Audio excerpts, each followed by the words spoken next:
the bark on this tree is really thick, and it works like insulation from the fire.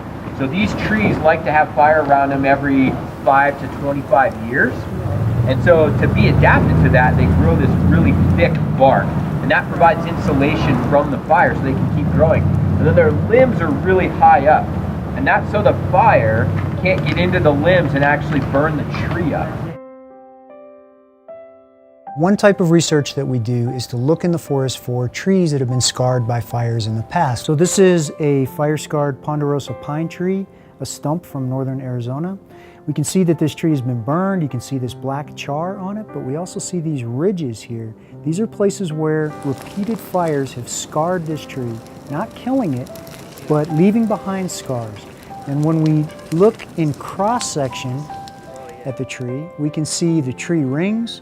We can see the places where these wounds have gone in between the tree rings, and then we can determine the dates of fires for several centuries that scarred this tree. We see that there are a lot of scars until about 1887, then a long period with no scars and one more scar in the 1980s. And this long period without any fires reflects what happened in the majority of the western United States when fires were excluded from these ecosystems. Over the last 100 years, fire suppression has been the standard protocol of the National Park Service.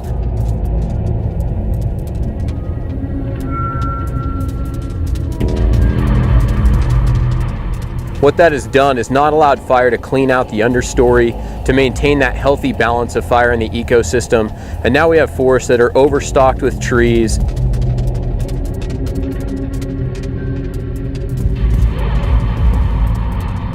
And with potential droughts, we have a greater chance of highly volatile, catastrophic wildfires.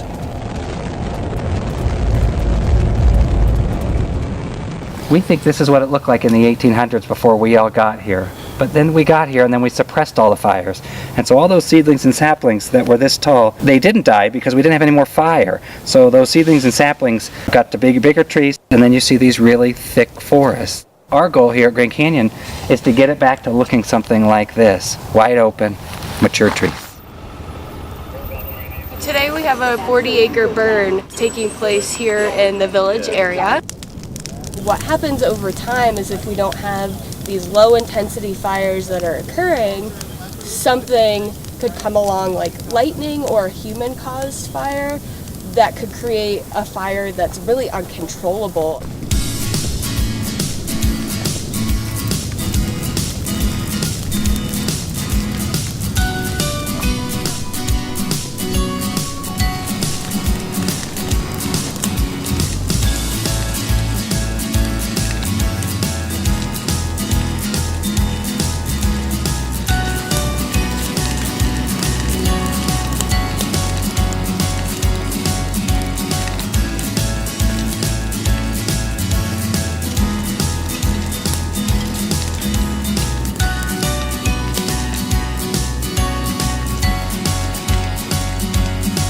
Having fire be a natural part of the ecosystem is really what we want. We want people to understand that fire actually keeps our forests healthy and allows us to preserve and protect the wonderful, beautiful landscapes of Grand Canyon for future generations.